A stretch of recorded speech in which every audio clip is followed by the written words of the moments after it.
You know, I actually found myself wondering exactly how they go about recruiting people, kids, for the Stormtrooper program. Like, do their parents get a stipend? Do they get some kind of special rewards or privileges? You know, imperial status? Does it give them more rights as citizens? Are they just from poor neighborhoods and they've got nothing to lose? Like, I mentioned this. This is not the first time this has come up, although it's the first time this has come up in the show. That stormtroopers are just kind of low tier, at least as the way they're treated. Rather than being the elite special squads, they're kind of the grunts. And they actually treat it here like being a top stormtrooper and being one of the kids who's actually going to get through this is a good thing. Like it's a reward. I just wonder. Anywho, I do have to mention one other thing.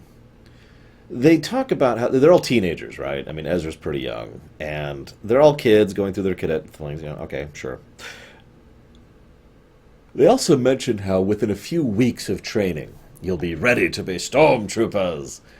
A few weeks of training. And my God, doesn't that just explain everything right there? You ever wonder why stormtroopers are terrible aim, or a joke, or they're basically droids? It's that weeks of training thing. 5 minutes in, they reveal the catch of the episode. I almost think that's a shame. I get it. And after all, the point of the narrative is they want to bounce back and forth between the two plot threads, which are running concurrently. One about the Kyber crystals, which, near as I can tell, is mostly there as foreshadowing and action sequence, and then one about the actual cadet stuff. But still, it's kind of a shame because the episode has a wonderful hook. It's got a great cold open, something I talk about extensively over my Star Trek stuff. The idea that you want to make sure that you grab people's attention right off the bat. This kind of only works if you've been watching the show to date, but you see Ezra and he's in there and it's like, okay, what?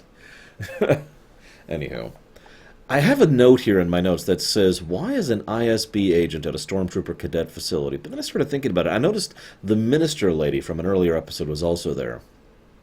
And of course, the Inquisitor is close enough to be present within a day's journey.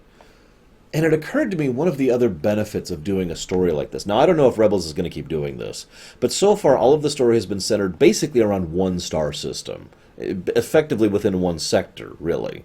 Very close range.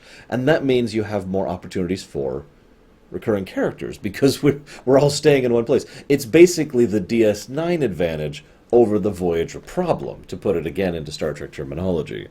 When you set your show within a special area, you can do recurring story arcs, you can do consequences, you can do repeating characters, that you can't really do if the story's doing this.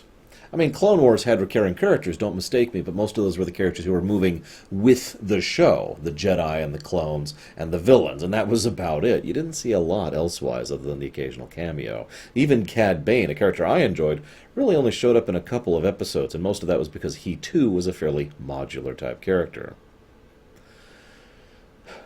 So they mentioned the Kyber shipment. I just wanted to talk about that briefly. I decided to look up some notes here, and I have them written down. This episode came out in November of 2014. 5 years ago now. God, that feels like a weird statement. But anyways, Star Wars Rogue One came out December 2016. Now, Kyber crystals were part of one of the original treaties of Star Wars, so they were kind of mentioned a few times and kind of woven back into the narrative a few times. But the long and the short of it is Kyber crystals have once again become part of the mythos. I find myself wondering how much, if at all, any of this was intended to be a hint towards the eventual construction of the Death Star. Now, I know what you're thinking, oh, Laura, you're reaching. Well, on the one hand, they do reference audibly how dangerous it would be to let the Empire have kyber crystals, just in general, just simply as the nature of what they are. But number two, we see exactly what happens when the kyber crystals detonate. And that was just a small little, like a tug, little ship's worth of kyber crystals, never mind how much they would actually use in the Death Star. So we kind of see two hints of exactly what these things are capable of. Again, I don't know how much of this was deliberate, but one of the things I do know is that this era of Star Wars, the past 8 or so years, give or take at this point, has been trying to move more towards having everything cohesed and written out in advance so it actually interconnects more with itself, like Star Wars Solo, or what they're doing with the Fallen Jedi game that's coming out, or Fallen Knight or whatever it's called, that's coming out later this year. So maybe, I don't actually know. What I do know is that it's been bugging the crap out of me that I can't name that Imperial ship. I'm actually a bit of a ship guy. Guys might not know this about me. And I cannot identify that thing, and it's driving me nuts. At first I thought it was a Tartan patrol cruiser, but I looked at it and I was like, no, that's not a Tartan. I don't know what that is. What the heck? Does anyone know what the ship is? It's been in the show since like the first episode. It's the local little patrol ship that they use, not the ISD, the little thing. It's got little racks for the TIE fighters underneath. That was the first thing I identified. I was like, oh, I recognize that.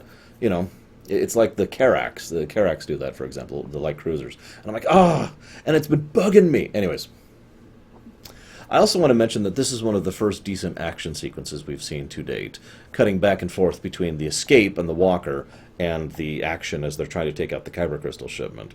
It's some nice back and forth narrative and feels very Star Wars, since that kind of multiple problems colliding at the same time thing is very much a Star Wars thing. Other than that, I don't have much to say. Decent episode. I hope this continues forward. I hope we see more continuity going forward. Either way, I'll see you next time.